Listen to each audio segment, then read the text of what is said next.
ጠቅላይ ሚኒስትር ኢትዮጵያዊነት ለርሶ ምንድነው?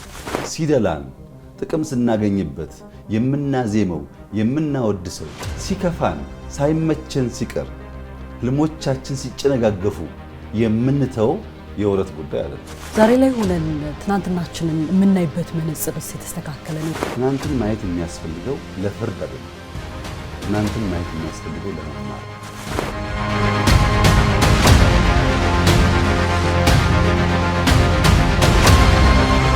ዛሬ ላይ ሆነው ይህ እርምጃ ትክክል ነው የሚል ሀሳብ አለው?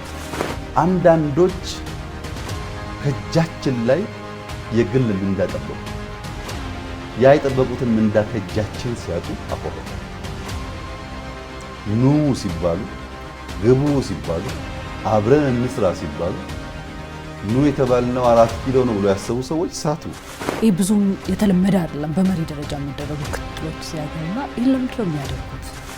አድካሚ ነው፣ ግን በጣም ደስተኛ ነኝ። ጀምሬ ያልጨረስኩት